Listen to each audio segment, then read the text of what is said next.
तो नमस्कार बच्चों, आप लोग कैसे हैं? बहुत अच्छे होंगे। आशा करते हैं हम कि आप लोग सदा मस्त रहें, तंदुरुस्त रहें। हमारे 12th क्लास के सभी नन्हे मुन्ने प्यारे प्यारे लाडलो, आप लोग अच्छा रहें, इसके लिए तो मैं भगवान से प्रार्थना करता हूं भाई। तो चलिए देर ना करते हुए मैं आ गया हूं फिर लेकर के 12th हिंदी का गरम मसाला भाई। जी हाँ, पिछले वीडियो में आपने देखा था कि इसका पार्ट 1 मैंने दिया था। 100 MCQ जो थे, इसके 100 MCQ में 1 से लेकर 50 तक के बहुत ही महत्वपूर्ण प्रश्नों को हम लोगों ने देखा था। इसके बाद फिर से मैं आपका कटप्पा सर आ गया हूं लेकर के इसी का पार्ट 2 धमाका वीडियो। तो वीडियो में शुरू से अंत तक बने रहें और सारे लाभ को लें और बहुत सारे अधिक से अधिक बच्चों के पास इस वीडियो को शेयर करें, बताएं। आप भी खाटू श्याम ऑनलाइन क्लासेज, जो बच्चे अभी तक इसमें ज्वाइन नहीं हो पाए हैं उनको ज्वाइन करवावें, उनको इसमें जुड़ने का आप सलाह दें। और उसके बाद इसमें जो भी चीज़ें आपके लिए दी जा रही है उस एग्ज़ाम टॉनिक को लें। एग्ज़ाम टॉनिक, जी हाँ, गरम मसाला, आप जान रहे हैं गरम मसाला, इसके बारे में मैंने पहले वीडियो में बताया था। तो जो बच्चे अभी इस वीडियो से जुड़ रहे हैं, अगर वो पार्ट 1 वाले वीडियो को नहीं देखे हैं तो कृपया वहां भी जाकर के पहले वो पार्ट 1 वाला वीडियो देख लेंगे, उसके बाद इस वीडियो का आनंद आएगा बाबू आपको। तो चलिए हम लोग देरी ना करते हुए शुरू करते हैं कि आज जो है हम लोग का पार्ट 2 का क्लास है भाई। जो 100 MCQ मैंने कहा था, वो 100 MCQ में इसका दूसरा पार्ट 51 से लेकर के 100 तक हम लोग इस बहुत ही बेहतरीन प्रश्न को हल करेंगे। तो देर ना करें और देर ना करते हुए हम लोग इसकी ओर बढ़ते हैं। ठीक है मेरे बच्चों, तो चलिए अगला प्रश्न हम लोग का ये है कि पंचायती राज में क्या खो गया है? पंचायती राज में क्या खो गया है? पंचायती राज में क्या खो गया है? सबसे पहले बात की, ये चैप्टर जो है आपका गद्य पाठ का है, दिगंत भाग 2 के गद्य भाग से है। और गद्य भाग से है भाई, तो गद्य भाग का जो कौन सा चैप्टर है? गांव का घर। गांव का घर, जी हाँ मेरे बच्चों, गांव का घर। गांव का घर कविता के लेखक है ज्ञानेंद्र पति। जी हाँ मेरे प्यारे प्यारे बच्चों, ज्ञानेंद्र पति, ज्ञानेंद्र पति, ज्ञानेंद्र पति, जी हाँ ज्ञानेंद्र पति, इसके लेखक है ज्ञानेंद्र पति, ज्ञानेंद्र पति। जी हाँ, इस बात को भी आप जान लेंगे। तो इसका सही उत्तर है पंच परमेश्वर खो गया है। पंच परमेश्वर अब कहीं दिखाई नहीं देते हैं। लोग थोड़ा सा झगड़ा करते हैं और झगड़ा करके, आपको पता है झगड़ा करके कहाँ चले जाते हैं भैया? 112 बुला लेते हैं, 112 बुला करके थाना पुलिस कर देते हैं। लेकिन जो है ऐसी बात नहीं, पहले बड़े से बड़े मामलों को गांव में पंचायती करके सुलटा लिया जाता था। तो आप इसका सही उत्तर लिखेंगे पंच परमेश्वर। जी हाँ, आगे हम लोग बढ़ते हैं। गांव में अब किसकी धुनें सुनाई नहीं देती है? गांव में किसकी धुनें सुनाई नहीं देती है? सबसे पहला बात कि गांव का घर आज का जो घर है और पुरानी जो बातें थी, सबसे पहले आप समझ रहे हो कि इतना जो सेटअप है, हमारा जो सेटअप होता है ना, बहुत अच्छा सेटअप होता है। क्योंकि हमारे सेटअप जो करने वाले हैं ना, RDX राहुल बाबू, RDX राहुल बाबू जो हैं बहुत ही अच्छा सेटअप करके देते हैं। तो मज़ा आ जाता है क्लास लेने में आपकी, तो उनका भी शुक्रगुजार करना चाहिए, है ना। तो सबसे बड़ी बात है कि अगर वो कर देते हैं इतना, तो आपके लिए इतना अच्छा कंटेंट जो है हम उनको देते हैं, वो रेडी करके देते हैं भाई, तो बहुत अच्छी तरीके से हम आपकी क्लासें ले लेते हैं। तो इस चैप्टर में कहते हैं कि गांव के घर में किसकी धुनें सुनाई नहीं देती है? तो इसका सही उत्तर है बाबू लोकगीत। लोकगीत पहले से सुनाई नहीं देता है। लोकगीत मतलब समझ रहे, लोगों के द्वारा, लोक जन समूहों के द्वारा गाए जाने वाले गीतों को लोकगीत कहते हैं। ये लोकगीत होता है, लोकगीत अर्थात लोकगीत। हम लोग घर में जब शादी विवाह हुई होती है ना, तो शादी विवाह होता है तो उसमें भी लोकगीत गाया जाता है। अब मान लीजिए कि राहुल बाबू के ही पिता शादी उनके करने वाले होंगे, तो राहुल बाबू के लिए क्या गाना होगा? कवने दिशा से चल ले बेटी के बाबू, राहुल के लगन चढ़ावे हो। कवना दिशा से चल ले बेटी के बाबू, राहुल के लगन चढ़ावे हो। देखिए ये लोकगीत है भाई। तो इस तरह के लोकगीतों को सुनकर के मजा आ जाता है भाई, क्या कहना है। इन चीजों के बिना तो शादी आधी अधूरी है भाई, ठीक है। तो सही उत्तर होगा लोकगीत। चलिए आगे हम लोग बढ़ते हैं। अगला प्रश्न हम लोग का है, विनोद कुमार शुक्ल ने कौन सी कविता लिखी है? विनोद कुमार शुक्ल ने कौन सी कविता लिखी है? इसका सही उत्तर होता है बाबू, आप लोग को पता है, प्यारे नन्हे बेटे को। जी हाँ, प्यारे नन्हे बेटे को, क्योंकि अधिनायक कविता के जो लेखक हैं उनका नाम है रघुवीर सहाय। जी हाँ मेरे प्यारे लाडलो नन्हे मुन्ने बच्चों, वीडियो के अंत तक बने रहेंगे, ज्यादा से ज्यादा लाभ लेंगे। रघुवीर सहाय का ये रचना है अधिनायक, पुत्र वियोग, सुभद्रा कुमारी चौहान। जी हाँ मेरे बच्चों, सुभद्रा कुमारी चौहान, जी हाँ। और हार जीत अशोक वाजपेयी, ये गद्य कविता है बाबू, अशोक वाजपेयी। जी हाँ मेरे प्यारे बच्चों, अशोक वाजपेयी। तो सही उत्तर है प्यारे नन्हे बेटे को। अगला प्रश्न हम लोग का है, रघुवीर सहाय स्मृति पुरस्कार विनोद कुमार शुक्ल को कब प्रदान किया गया? इन चीजों के बारे में मैंने कहा था कि बच्चे इन चीजों पर ध्यान नहीं देते हैं, सीधे लेखक पकड़ लिया। हमें लेखक पढ़ना है, हमें उसका रचनाकार पढ़ना है, हमें किताब का नाम देखना है, थोड़ा उसका जन्म तिथि देखना। अरे भैया तो ये सब कौन देखेगा, ये सब तुम ही देखोगे ना। और ये सब प्रश्न जब आ जाएंगे तो तुमको टेंशन होगा कि आउट ऑफ सिलेबस है, ऐसी तो बात होती नहीं है। तो आप इन चीजों पर ध्यान लगाओ भाई, कि इसका सही उत्तर है भाई कि ये जो है रघुवीर सहाय स्मृति पुरस्कार, इनको 1990 में मिला था। कब मिला था बाबू? 1990 में। जी हाँ 1990 में इसका सही उत्तर है। आगे आते हैं हम लोग। विनोद कुमार शुक्ल का पहला कविता संग्रह लगभग जय हिंद पहचान सीरीज के अंतर्गत कब प्रकाशित हुआ? तो इसका सही उत्तर है बाबू 1971। जी हाँ 1971 में इनका ये जय हिंद, लगभग जय हिंद पहला कविता सीरीज आया था। इसके अलावा अगला प्रश्न हम लोग आते हैं, पत्नी बिटिया को क्या कहती है या क्या करती है पत्नी? सबसे पहले कि ये जो है किस पाठ का बात है? सबसे पहले बात है कि ये किस चैप्टर का भाग है, ये किस चैप्टर की बात कही गई है, किस चैप्टर में इसका वर्णन है? तो सबसे पहले अभी मैंने बताया था कि प्यारे नन्हे बेटे को, जी हाँ प्यारे नन्हे बेटे को जो कविता है इसके लेखक हैं विनोद कुमार शुक्ल। और इस पाठ में लेखक पति पत्नी दोनों अपने बच्चों को समझाते हैं कि बतलाओ कहाँ कहाँ आस पास कहाँ कहाँ लोहा है। लोहा पहचानने की बात होती है ना। लोहा को कर्म का प्रतीक माना गया है मेरे बच्चों, आप इस बात को भी जानेंगे। लोहा कर्म का प्रतीक है, आपका 1 नंबर का ऑब्जेक्टिव है। लोहा किसका प्रतीक है बाबू? कर्म का प्रतीक है। तो इसका सही उत्तर है बाबू समझाती है। पत्नी बिटिया को क्या करती है? समझाती है, उसको पूछती है कि बताओ बेटी कहाँ कहाँ लोहा है। इन चीजों के बारे में जानने के लिए बताती है उसको। इसके बाद अगला प्रश्न हम लोग का है बाबू, नौकर की कमीज क्या है? नौकर की कमीज क्या है? नौकर की कमीज क्या है? विनोद कुमार शुक्ल की रचना है नौकर की कमीज। और ये नौकर की कमीज क्या है? तो नौकर की कमीज बाबू ये एक उपन्यास है, हिंदी का उपन्यास है। आप याद रखोगे, नौकर की कमीज हिंदी का एक उपन्यास है। आगे हम लोग बढ़ते हैं। सुभद्रा कुमारी चौहान के अनुसार मां के लिए अपने मन को समझाना कब कठिन हो जाता है? देखिए ये जो सबसे पहली बात है, सुभद्रा कुमारी चौहान का नाम आ गया तो इसका मतलब ये जो है, ये जो आपका पुत्र वियोग, ये कविता किस कविता से संबंधित है? पुत्र वियोग, जिसके लेखक हैं सुभद्रा कुमारी चौहान।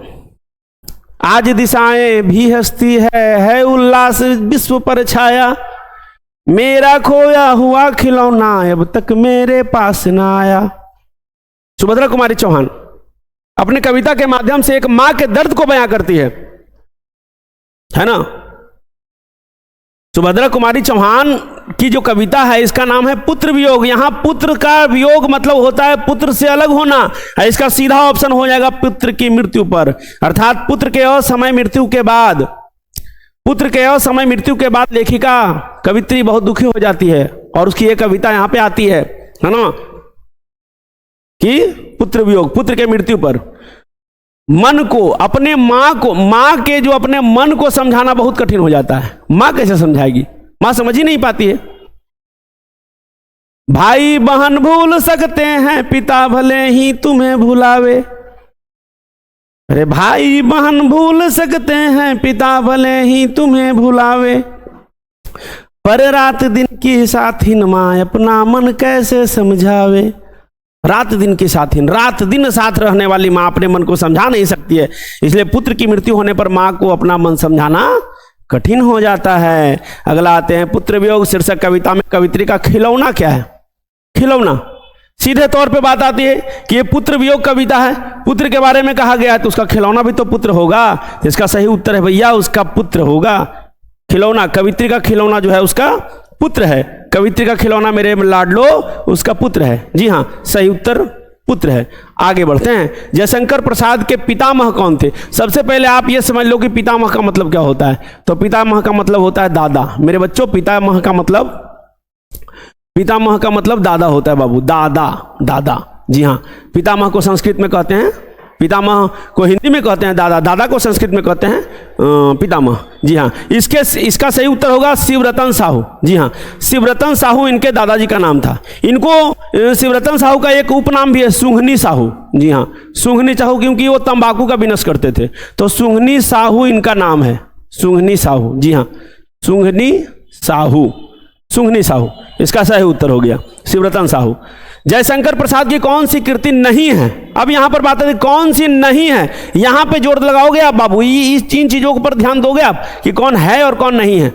इसका मतलब कौन नहीं कहने का तात्पर्य यह हुआ कि 3 जयशंकर प्रसाद की रचना है और 1 नहीं है।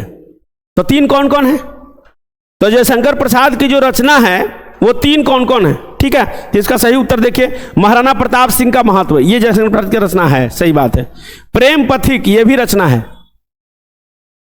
इरावती, ये भी रचना है इनकी, लेकिन महाराजा मान सिंह इसकी रचना नहीं है, इसलिए सही उत्तर है महाराजा मान सिंह। जी हाँ, महाराजा मान सिंह, सही उत्तर महाराजा मान सिंह, सही उत्तर मेरे बच्चों महाराजा मान सिंह इसका सही उत्तर है। आगे हम लोग बढ़ते हैं। मनुष्य का शरीर क्यों थक जाता है। मनुष्य का शरीर क्यों थक जाता है, ये किस कविता से। अब सीधे समझ लोगे, इस तरह का प्रश्न अगर बच्चों को मिल जाए और बच्चों ने, जो बच्चा है उसने कभी भी किताब का मुंह नहीं देखा, दिगंत भाग 2 का मुंह नहीं देखा और सीधे चला गया परीक्षा देने, और अगर इस तरह का प्रश्न आ जाता है मेरे मुन्नो, तो तुम कहोगे कि सर ये तो ऑब्जेक्टिव प्रश्न आया, लेकिन ये जो है ना सिलेबस से बाहर है सर, ये प्रश्न कहाँ से आ गया सर, ये इस तरह का कोई पढ़ना है क्या कविता में। तो भैया मैं आपको बता देना चाहता हूं कि ये जो प्रश्न है बाबू मेरे मुन्ना, ये प्रश्न जो है बाबू तुमुल कोलाहल कलह में, तुमुल कोलाहल कलह में, तुमुल कोलाहल कलह में, इस चैप्टर का प्रश्न है मेरे बाबू। इस चैप्टर का प्रश्न है तुमुल कोलाहल कलह में। जी हाँ, मनुष्य का शरीर थक जाता है उस मन की चंचलता के कारण। उसका मन इतना चंचल होता है, मनुष्य का मन ही इतना चंचल होता है ना कि वो थक जाता है। इसका सही उत्तर होगा मन की चंचलता के कारण। तुमुल कोलाहल कलह में ये पाठ से लिया गया है, जिसके लेखक है जयशंकर प्रसाद। जी हाँ, जयशंकर प्रसाद। जी हाँ, अब आप देख रहे हो इन प्रश्नों के साथ साथ मैं इस तरह का बात लिख देता हूं जिससे आपका 1-2 नंबर और क्लियर हो जाता है। तो आप टेंशन ना लो, वीडियो अच्छा है और आप इनको ज़्यादा ज़्यादा लोगों से शेयर करो ताकि सभी लोगों को फायदा पहुंचे। अगला प्रश्न हमारा बाबू, तुमुल कोलाहल कलह में प्रसाद जी की किस रचना से ली गई है। जी हाँ, ये भी इंपॉर्टेंट है, किस रचना से ली गई है। तो इसका सही उत्तर होगा बाबू कामायनी। जी हाँ, सबसे बहुत अच्छी रचना है कामायनी, जो कि कामायनी रचना जयशंकर प्रसाद के द्वारा लिखी गई है और इसी से तुमुल कोलाहल कलह में कविता हमारा उद्धृत किया गया है। भूषण के प्रथम दंड में कौन सा रस है। भूषण के प्रथम दंड में कौन सा रस है। भूषण, कवि भूषण, जिसकी कविता हमारे किताब में मौजूद है कवित्व, और इनका 2 छंद मिलता है, पहला छंद और दूसरा छंद।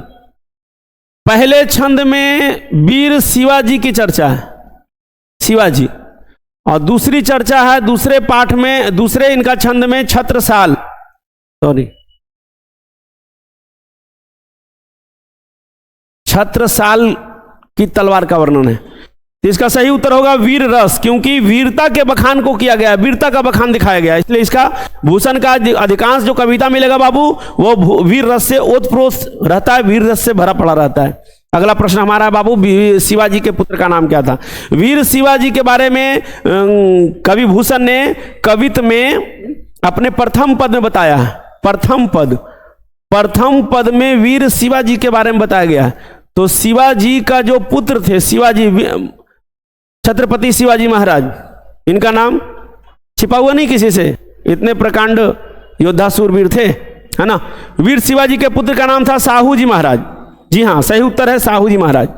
तो जो बच्चे इसको नहीं जान रहे थे, आप जान जाओ कि वीर शिवाजी के पुत्र का नाम था साहू जी महाराज। जी हाँ, साहू जी महाराज। आगे हम लोग बढ़ते हैं। शिवा बावनी में कितने मुक्तक हैं? सबसे पहले आप जान लो, शिवा बावनी जो है वो शिवा बावनी भूषण की रचना है। भूषण की रचना है। जी हाँ, भूषण की रचना है। भूषण की रचना है। हाँ मेरे बच्चों, मेरे प्यारे प्यारे लाडलो, भूषण की रचना है। और इसमें कुल 52 मुक्तक है बाबू, 52 मुक्तक है। जी हाँ, शिवा बावनी में कुल 52 मुक्तक है। सही उत्तर है 52। आगे हम लोग बढ़ते हैं। चिंतामणि त्रिपाठी भूषण के क्या लगते थे या कौन थे रिश्तेदारी में? तो भैया इनके भाई थे। चिंतामणि त्रिपाठी भूषण के भाई थे। चिंतामणि त्रिपाठी भूषण के भाई थे। क्या थे मेरे बच्चों? भाई थे। चिंतामणि त्रिपाठी भूषण के भाई थे। जी हाँ। मुक्तिबोध कविता के संग्रह का नाम क्या है? मुक्तिबोध के कविता का संग्रह का नाम, यहां पर देखिए, मुक्तिबोध, गजानन माधव मुक्तिबोध, गजानन माधव मुक्तिबोध।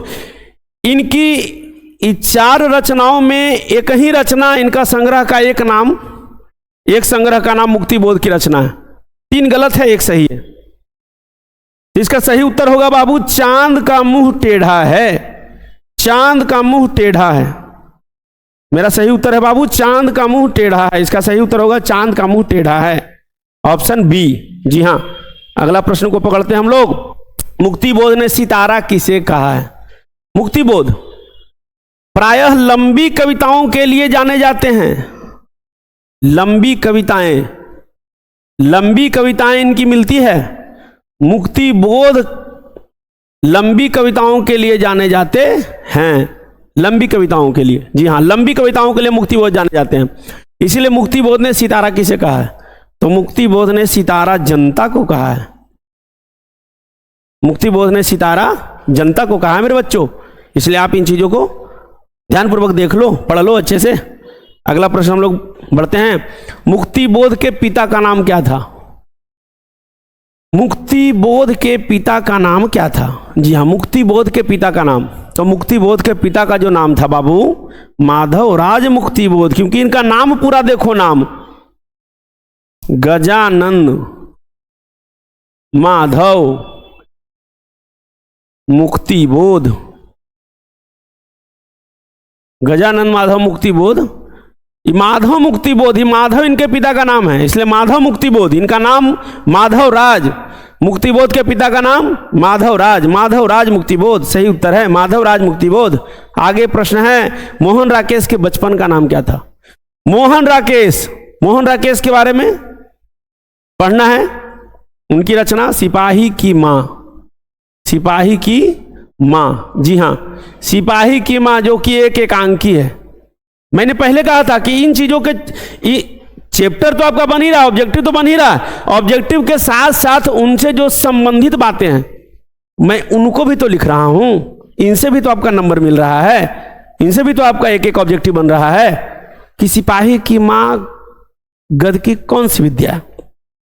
तो सिपाही की मां गद की कौन सी विद्या है? तो बाबू मेरे, सिपाही की मां गद की कौन सी विद्या है? एकांकी है।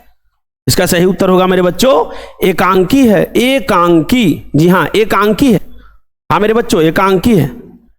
इसके बाद आगे हम लोग पढ़ते हैं कि मदन मोहन, अब ये सॉरी मोहन राकेश, मोहन राकेश के बचपन का नाम। तो इसका सही उत्तर है मदन मोहन गुगलानी। जी हाँ मेरे बच्चों, इसका सही उत्तर है मदन मोहन गुगलानी, मदन मोहन गुगलानी। जी हाँ, मदन मोहन गुगलानी। आगे हम लोग पढ़ेंगे, मुन्नी कौन थी?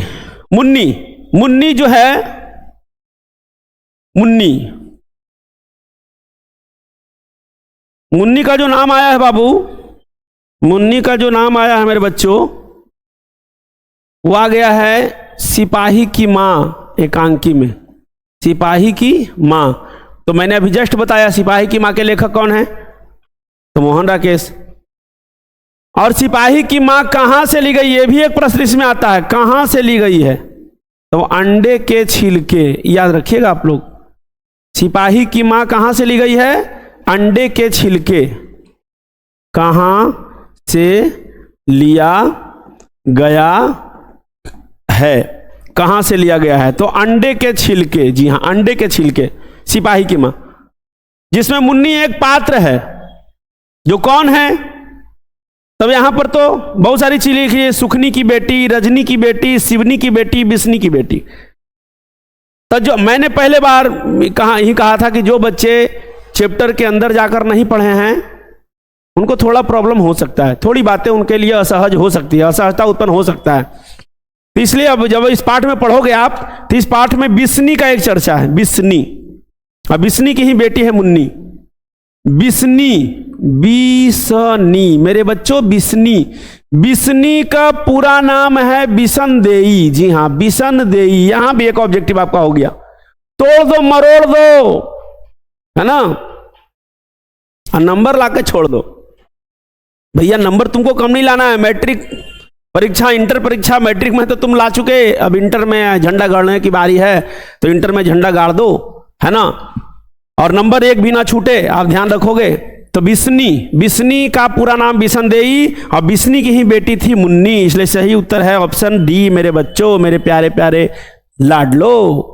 आगे हम लोग बढ़ते हैं। मानक किस युद्ध में सिपाही के रूप में लड़ने बर्मा गया था। ये बर्मा, बर्मा का मतलब है म्यांमार। जी हां, म्यांमार, ये बर्मा का मतलब है म्यांमार, वहीं लड़ने के लिए गया था। मानक कौन था भाई, तो वही बिस्नी का बेटा है, बिस्नी का बेटा ही मानक है, बिस्नी का बेटा, मुन्नी का भाई, बिस्नी का बेटा, बिस्नी का बेटा मानक, और मुन्नी का भाई, मुन्नी का भाई। जी हां मेरे बच्चों, मुन्नी का भाई भी मानक ही था, मुन्नी का भाई ही, मुन्नी का भाई भी मानक ही था, और वो द्वितीय विश्व युद्ध में गया था, द्वितीय विश्व युद्ध में बर्मा गया था लड़ाई पर, है ना। तो इसका सही उत्तर है द्वितीय विश्व युद्ध। आगे हम लोग बढ़ते हैं। जब लेखक बच्चा था तो शादी ब्याह के मौकों पर उनके परिवार वालों को खाने में क्या मिलता था, तो ये सीधे सीधे बाबू इस चैप्टर जो है, ये सीधे से 74 नंबर हम लोग पढ़ चुके हैं, ये सीधे सीधे चैप्टर किस ओर इंगित करता है, जूठन, जो गद्य की कौन सी विद्या है बाबू, आत्मकथा। गद्य की कौन सी विद्या है, आत्मकथा, जिसके लेखक हैं ओम प्रकाश वाल्मीकि, जिसके लेखक हैं ओम प्रकाश वाल्मीकि। जी हाँ मेरे बच्चों, ओम प्रकाश वाल्मीकि जूठन के लेखक हैं। और कहते हैं जब लेखक छोटा थे तो अपने माता के साथ और पिता के साथ जाते थे ना शादी ब्याह के मौकों पर, तो उनके परिवार वालों को केवल जूठन मिलता था खाने के लिए बच्चों, जूठन, केवल जूठन। जी हाँ, तो इस प्रश्न का 74 नंबर प्रश्न का सही उत्तर है मेरे बच्चों जूठन। जी हाँ मेरे प्यारे प्यारे नन्हे मुन्ने बच्चों, इसका सही उत्तर है जूठन। अगला प्रश्न हम लोग का है, कौन सी रचना ओम प्रकाश वाल्मीकि की नहीं है, कौन सी रचना ओम प्रकाश वाल्मीकि की नहीं है। तो सबसे पहली बात है ये कि कौन सी रचना ओम प्रकाश वाल्मीकि की नहीं है। यहां नहीं पे मैंने जोर दिया था, हर बार बोल रहा हूं आपको कि नहीं है, इस बात को आप जानोगे, नहीं है मतलब 3 हैं और एक उनकी नहीं है। अब नहीं है तो भैया कौन नहीं है, तो इसका सही उत्तर सदियों का संताप, चैप्टर के अंदर जाओ मिलेगा आपको, सदियों का संताप उन्हीं की रचना है। अब और नहीं, ये भी उन्हीं की रचना है।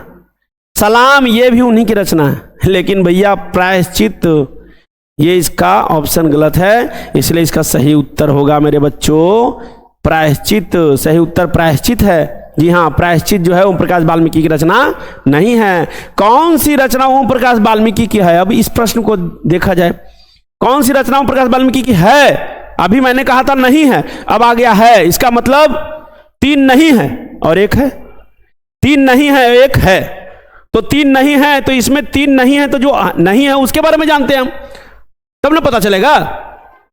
तो अब सबसे पहले हम नूतन ब्रह्मचारी की बात करते हैं। तो नूतन ब्रह्मचारी बाल कृष्ण भट्ट की रचना है, बाल कृष्ण भट्ट की रचना है। तो ये तो गलत हो गया पहला ऑप्शन, ये तो ओम प्रकाश वाल्मीकि की रचना है नहीं, है ना। सुखमय जीवन के बारे में जहां तक पता होगा, इसके लेखक हैं चंद्रधर शर्मा गुलेरी। चंद्रधर शर्मा गुलेरी, पार्ट 1 में मैंने बताया था, चंद्रधर शर्मा गुलेरी उसने कहा था, कहानी के जो लेखक है चंद्रधर शर्मा गुलेरी, उन्होंने 3 रचनाएं लिखी थी, उसमें से सुखमय जीवन भी था 1911 में लिखा हुआ कहानी। तो चंद्रधर शर्मा गुलेरी की रचना है। अगला है नीलकमल, अगला है बाबू नीलकमल। ये नीलकमल भी किसी और कविता की रचना है, किसी और कवि की रचना है, और इसके लेखक है गुलशन नंदा, गुलशन नंदा। तो इसका मतलब ये तीनों ऑप्शन तो गलत हो गया बाबू। तो सही उत्तर बचा दलित साहित्य का सौंदर्य शास्त्र। जी हाँ, सही उत्तर है दलित साहित्य का सौंदर्य शास्त्र। आगे बढ़ते हैं मेरे प्यारे बच्चों, आगे बढ़ते हैं। भाभी जी, आपके हाथ का खाना तो बहुत जायकेदार है, यह किसने कहा था? तो बाबू यह जो है जूठन पाठ का चैप्टर है, जूठन पाठ। जी हाँ मेरे प्यारे बच्चों, जूठन पाठ, ये जूठन पाठ का रचना है। अब जूठन पाठ में मैटर यहां पे हुआ था कि जयप्रकाश वाल्मीकि ने अपनी आत्मकथा को कहा है, और उसमें जिनके घर पे उनके माता पिता अर्थात उनकी माँ काम करती थी, माता पिता सब काम करते थे, लेकिन प्रॉपरली उनकी माता की बात की जाए तो उनकी माता जो काम करती थी वो सुखदेव सिंह त्यागी के यहां काम करती थी। सुखदेव सिंह त्यागी, जी हां, सुखदेव सिंह त्यागी के यहां काम करती थी उसकी माता, और उसी का पोता था सुरेंद्र सिंह, सुरेंद्र सिंह जो कि सुखदेव सिंह का पोता था, सॉरी सुखदेव सिंह का पोता था। और वही जो है सुखदेव सिंह का पोता सुरेंद्र सिंह एक बार ओम प्रकाश वाल्मीकि के पास शहर गए थे। जब ओम प्रकाश वाल्मीकि की नौकरी लग चुकी थी, उनके बाल बच्चे, पत्नी भी साथ में थी, और उन्हीं के घर पे वो रुक करके उनके हाथ, उनके ओम प्रकाश वाल्मीकि जी के पत्नी के हाथ का खाना खाने के बाद उसका स्वाद का मजा लेते हुए ओम प्रकाश वाल्मीकि के पत्नी से कहा था कि भाभी जी आपके हाथ का खाना तो बहुत जायकेदार है। तो इसका सही उत्तर है बाबू सुरेंद्र सिंह, और सुरेंद्र सिंह सुखदेव सिंह त्यागी का पोता था। जी हां, जिसके घर पर उन लोग काम करते थे। अगला प्रश्न हम लोग बढ़ते हैं। सुखदेव सिंह त्यागी की लड़की की शादी उनके घर, सॉरी यहां देखिए छूट गया है, घर, घर के सफाई का काम किसने किया था? तो सुखदेव सिंह त्यागी के घर, अभी तो मैंने बताया उनकी मां, जी हां उनकी मां, सही उत्तर है उनकी मां।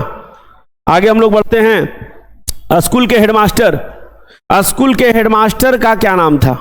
अब ये स्कूल के हेडमास्टर का क्या नाम था, सीधा एक प्रश्न आ जाता है, ना तो कहीं पाठ का नाम है नहीं तो कुछ है। लेकिन बच्चा, अगर जो नए नए बच्चे हैं वो सीधे जान लेंगे कि नहीं ये तो लगता है किताब से नहीं है, लेकिन नहीं मेरे बच्चों, ये किताब से है प्रश्न, ये किताब से है। और ये किस रचना से है? तो ये बाबू जूठन से है। जी हाँ मेरे प्यारे बच्चों, जूठन से। और जूठन में जब ओम प्रकाश वाल्मीकि जी, जिनके बचपन का नाम, किनके बचपन का नाम? ओम प्रकाश वाल्मीकि के, ओम प्रकाश वाल्मीकि, ओम प्रकाश वाल्मीकि। जी हाँ मेरे प्यारे नन्हे मुन्ने बच्चों, ओम प्रकाश वाल्मीकि के बचपन का नाम, सॉरी ओम प्रकाश वाल्मीकि के बचपन का नाम मुंशी जी था, मुंशी जी। जी हाँ मेरे बच्चों, उनके पिताजी प्यार से बोलते थे, पिताजी बोलते थे, उनके पिताजी बोलते थे। ओम प्रकाश वाल्मीकि के बचपन का नाम था मुंशी जी, जो कि उनके पिताजी प्यार से बोलते थे। और वो जब विद्यालय पढ़ने के लिए गए थे पहली बार, तो वहां का जो स्कूल का जो हेडमास्टर था वो बहुत ही दुष्ट व्यक्ति था, जिसका नाम था कल्लीराम। क्या नाम था बाबू? कल्लीराम। जी ऑप्शन नंबर बी, कल्लीराम। हम लोग अगले प्रश्न की ओर बढ़ते हैं। मलयज के पिता का नाम क्या था? मलयज, जिसका पाठ हम लोगों को पढ़ना है किताब में, हंसते हुए मेरा अकेलापन, हंसते हुए मेरा अकेलापन, हंसते हुए मेरा अकेलापन। बउआ हो, ये जो है डायरी है, गद्य की कौन सी विद्या है? तो डायरी है मेरे बच्चों। ये हंसते हुए मेरा अकेलापन, ये गद्य की कौन सी विद्या है मेरे बच्चों? तो ये डायरी है मेरे प्यारे नन्हे मुन्ने बच्चों, ये डायरी है। जी हाँ, और इसके लेखक हैं मलयज, इसके लेखक हैं मलयज मेरे प्यारे बच्चों। लेकिन मलयज का पूरा नाम है भरत जी श्रीवास्तव। भरत जी श्रीवास्तव, भरत जी श्रीवास्तव, इनका पूरा नाम या मूल नाम कहिए, मूल नाम है, इनका मूल नाम है भरत जी श्रीवास्तव। हाँ जी मेरे बच्चों, मेरे प्यारे प्यारे नन्हे मुन्ने बच्चों, ये आप देख लो कि मलयज के पिता का नाम था त्रिलोकीनाथ वर्मा। जी हाँ, त्रिलोकीनाथ वर्मा की रचना है। तो ध्यानपूर्वक आप इन चीजों को देखेंगे मेरे बच्चों। अब हम लोग 20 प्रश्नों को और देखेंगे। चलिए, मलयज के अनुसार किस कर्म के बिना मानवता अधूरी है? सही उत्तर होगा इसका रचनात्मक कार्य। रचना करना उनका मुख्य पेशा था, डायरी लिखना, है ना। 47 साल के जीवन में उन्होंने 32 साल डायरी लिखा था, 32 वर्ष, और 47 वर्ष बचे थे। जी हाँ, आगे हम लोग बढ़ते हैं मेरे बच्चों। उदय प्रकाश के अनुसार दशहरे के, देखिए ये जो प्रश्न है मेरे प्यारे बच्चों, आप झंडा गाड़ लगो इस पर। ये जो ना बहुत प्रश्न है, बहुत इतना इंपॉर्टेंट प्रश्न है कि क्या कहा जाए, बहुत ज्यादा। इसलिए आपको ये हर तरह से ये प्रश्न देखने को मिल जाएगा अलग अलग साइटों पर। उदय प्रकाश के अनुसार दशहरे के दिन नीलकंठ को देखना चाहिए मेरे प्यारे बच्चों, नीलकंठ। अगला प्रश्न, लेखक का उदय प्रकाश को किसने 300 के नोट दिए थे? ये उदय प्रकाश का नाम जब आ गया तो इसका मतलब समझ जाइए कि हम लोग तिरिच कहानी की बात कर रहे हैं। तिरिच जिसको बिस्खापर कहते हैं, बिस्खापर, तिरिच, इसके लेखक है उदय प्रकाश। और उदय प्रकाश के पिता, जब उनके फीस की बात आई तो उदय प्रकाश के पिताजी ने उनको भेजा अपने मित्र के पास। कहाँ भेजा था भाई? शहर में भेजा था, डॉक्टर पंत के पास। जी हाँ, डॉक्टर पंत के पास। और डॉक्टर पंत के पास जब लेखक गए तो उन्होंने उनको बैठाया, शरबत पिलाया और 100 के 3 नोट दिए। इसलिए सही उत्तर होगा डॉक्टर पंत। चलिए अगला प्रश्न हम लोग बढ़ते हैं। लेखक के पिताजी को ट्रैक्टर से कहाँ उतारा गया था या कहाँ उतरे थे? अब ये किस लेखक की बात है भाई? लेखक की बात है भैया उदय प्रकाश। उदय प्रकाश किस लेखक की बात है? उदय प्रकाश की बात है, उदय प्रकाश की बात है, उदय प्रकाश। और कहानी का नाम है तिरिच। तिरिच कहानी में उदय प्रकाश का चर्चा है मेरे बच्चों। जी हाँ, उदय प्रकाश उसके लेखक हैं। और पिताजी जब शहर जा रहे थे तो ट्रैक्टर से कहाँ उतरे थे? तो ट्रैक्टर से उतरे थे मिनरवा टॉकीज के पास। जी हाँ मेरे प्यारे बच्चों, मिनरवा टॉकीज के पास उतरे थे। आप इन चीजों को देख लोगे। ट्रैक्टर से पिताजी को कहाँ उतारा गया था? मिनरवा टॉकीज के पास। जी हाँ मेरे बच्चों, मिनरवा टॉकीज। अगला प्रश्न है आपका, लेखक का उदय प्रकाश से पिताजी, लेखक उदय प्रकाश के पिताजी शहर क्यों गए थे? अभी तो प्रश्न यहां पर आया था कि लेखक के पिताजी को ट्रैक्टर से कहां उतारा गया? तो मिनरवा टॉकीज। लेकिन प्रश्न अब ये कह रहा है कि शहर क्यों गए थे? तो लेखक के पिताजी शहर गए थे अदालत में पेशी देने के लिए, अर्थात अदालत जाने के लिए वो शहर गए थे। तो इसका सही उत्तर होगा अदालत में पेशी होने के लिए, ऑप्शन डी। ये सब गलत है बाबू। इलाज करवाने के लिए नहीं, सामान खरीदने के लिए नहीं, किसी से मिलने के लिए नहीं, अदालत में पेशी के लिए। सही उत्तर है अदालत में पेशी के लिए। अगला प्रश्न हम लोग का, कहानीकार का तिरिच की लाश को जलाने जंगल में किसके साथ गया था? कहानीकार बोले तो उदय प्रकाश की बात यहां पर की जा रही है। उदय प्रकाश जिनको तिरिच का सपना आता था। तिरिच जहरीला लिजार्ड। जी हाँ, जहरीला लिजार्ड अर्थात छिपकली, है ना। इसके बारे में कहानी बताई गई है। और लेखक का सपना, लेखक के सपने का सबसे बड़ा दुश्मन, लेखक को सपना आता था किसका? तिरिच का सपना आता था मेरे बच्चों। जी हाँ, लेखक को तिरिच का सपना आता था, तीसरे तिरिच उनको दौड़ाता था, है ना। तीसरे कहानीकार तिरिच की लाश को जलाने के लिए जंगल में किसके साथ गया था? तो अपने दोस्त के साथ गया था जिसका नाम था थानू। जी हाँ मेरे प्यारे बच्चों, लेखक का दोस्त था, लेखक का दोस्त जिसका नाम था मेरे बच्चों थानू। जी हाँ थानू। अगला प्रश्न है, जे कृष्णमूर्ति की रचना या कृति क्या है? जे कृष्णमूर्ति, सबसे पहले बात आ गया है जे कृष्णमूर्ति। तो जे जो लिखा हुआ है इनका पूरा नाम है जिद्दू कृष्णमूर्ति। जी हाँ, जिद्दू कृष्णमूर्ति। इस तरह से तो आपका 100 ऑब्जेक्टिव नहीं बल्कि 100 से तो और ज्यादा हो गया भाई, क्योंकि इसके अलावा भी मैं तो अलग से तुमको बताते चल रहा हूं। तो इन चीजों को आप देखो, ये चीजें आपको और कहीं नहीं मिल पाएगी। बहुत सारे वीडियो आप देखोगे इधर से उधर, उधर से इधर, लेकिन इतने अच्छा कंटेंट जो है ना, आप इन चीजों को देख करके ये सारी चीजें मैं क्लियर कर रहा हूं पानी की तरह, ये सोच लो आप, है ना। जिद्दू कृष्णमूर्ति इनका पूरा नाम था। जिद्दू कृष्णमूर्ति की शिक्षा कृति और इनकी रचना का नाम जो कि किताब में हमारा पढ़ना है शिक्षा, ये एक संभाषण है मेरे प्यारे बच्चों। संभाषण, संभाषण कहने का तात्पर्य भाषण नहीं, संभाषण। लिखने वाले कोई, बोलने वाले कोई, बोलने वाले कोई और होते हैं, लिखने वाले कोई और होते हैं। तो इनका संभाषण, ये रचना संभाषण है। अगला प्रश्न हम लोग का है, मेधा कहां नहीं हो सकती। ये भी शिक्षा चैप्टर का रचना है बाबू, शिक्षा चैप्टर का, शिक्षा, जे कृष्णमूर्ति, जी हाँ शिक्षा, इस शिक्षा चैप्टर का बाबू। अब मेधा कहां नहीं हो सकती, तो जहां भय हो वहां मेधा कभी नहीं हो सकती। इसका ऑप्शन आपका बी नंबर हो जाएगा मेरे बच्चों। अगला आते हैं, उसने कहा था कहानी में लहना सिंह किस ओहदे पर था। लहना सिंह हीरो, उसने कहा था तेरी कुड़माई हो गई है। बार बार लहना सिंह लड़की से पूछता था। लहना सिंह उस समय 8 साल का, 12 साल का छोकरा था भाई, और लड़की जो है 8 साल की थी, 8 साल की कुड़ी, मुंडा 12 साल का था, और लड़की से बार बार पूछ लेता था कि ये तेरी कुड़माई हो गई है। लड़की धात कह के निकल जाती थी। तो इस तरह से यही क्रियाएं चलती, यही क्रियाएं थोड़ी दिनों तक चली थी। फिर लड़की ने एकाएक बोल दिया था कि हाँ हो गई है।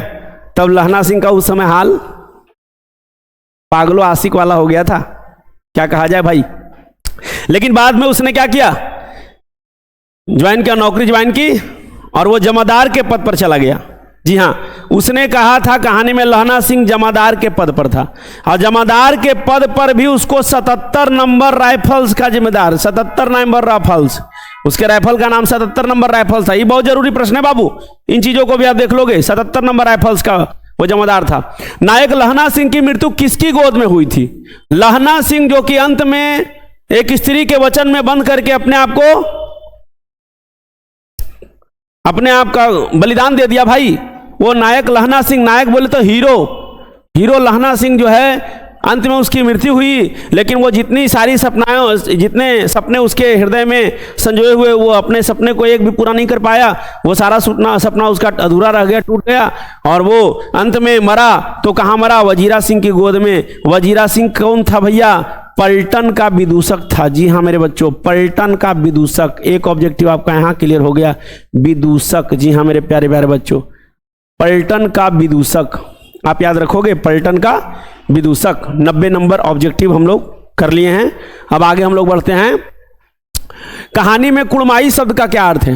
कहानी में कुड़माई, कौन सी कहानी की बात है भाई। उसने कहा था चंद्रधर शर्मा गुलेरी की अमर रचना है। और कुड़माई का सीधा अर्थ है बाबू मंगनी। जी हाँ मंगनी, मंगनी का अर्थ हुआ कुड़माई। जी हाँ, आगे उसको सगाई भी कहते हैं। उसने कहा था कहानी में बोधा कौन था, बोधा सिंह। जी हाँ, 92 नंबर क्वेश्चन हम लोग का आ गया है, बोधा सिंह कौन था। तो मैं आपको बता देना चाहता हूं, लहना जिससे प्रेम करता था, लहना जिससे प्रेम करता था, लहना जिससे प्रेम करता था, मतलब जिस लड़की से वो मिला था उसकी शादी हुई थी हजारा सिंह से। जी हाँ मेरे बच्चों, हजारा सिंह से। और हजारा सिंह कौन था मेरे प्यारे लाडलो, तो वो सूबेदार था। कौन था, सूबेदार। इस तरह से हजारा सिंह सूबेदार था, और उसकी पत्नी सूबेदार नहीं थी, और उसी का बेटा था बोधा सिंह। जी हाँ, बोधा सिंह हजारा सिंह का बेटा था। तो सूबेदार हजारा सिंह का बेटा बोधा सिंह था, जिसके लिए लहना सिंह ठंड में भी उसके बदले में खड़ा रहता था। अगला, उसने कहा था कहानी कितने भागों में विभक्त है। जैसे कि पहले मैंने कुछ देर पहले बताया था आपको कि उसने कहा था कहानी कुल 5 भागों में विभक्त है भाई। 5 भागों में कहानी कही गई है, आपको पता होगा। आगे आते हैं, चंद्रधर शर्मा गुलेरी का जन्म कब हुआ था। चंद्रधर शर्मा गुलेरी का जो जन्म हुआ था बाबू 7 जुलाई 1883। अधिकांश बच्चों को पता होगा, क्योंकि बच्चे तो यही सब रट लेते हैं, किताबों के बारे में तो जानते नहीं कि अंदर में किताबों के लेखक के बारे में थोड़ी जानकारी और रखा करो बच्चों, परीक्षा में बहुत हेल्प होगा। और इसके बाद हम लोग 95 नंबर क्वेश्चन की ओर बढ़ते हैं। ब्रेन ऑफ बॉम्बे किसे कहा गया है। ब्रेन ऑफ बॉम्बे, ये जो है बाबू संपूर्ण क्रांति पाठ का क्वेश्चन है, संपूर्ण क्रांति जिसके लेखक जेपी जयप्रकाश नारायण है ना, जिसके लेखक जयप्रकाश नारायण हैं। संपूर्ण क्रांति, जी हाँ मेरे प्यारे बच्चों, संपूर्ण क्रांति, और संपूर्ण क्रांति के जो लेखक हैं मेरे प्यारे बच्चों वो जेपी जयप्रकाश नारायण। और यह एक भाषण था, आपको पता होना चाहिए, एक भाषण था 5 जून 1974 को पटना के गांधी मैदान में दिया गया था। और ब्रेन ऑफ बॉम्बे, इसी में चर्चा आया, ब्रेन ऑफ बॉम्बे उमा शंकर दीक्षित को कहा गया। ये दीक्षित लिखा हुआ मेरे प्यारे बच्चों, दीक्षित, आप याद रखोगे, उमा शंकर दीक्षित, ठीक है।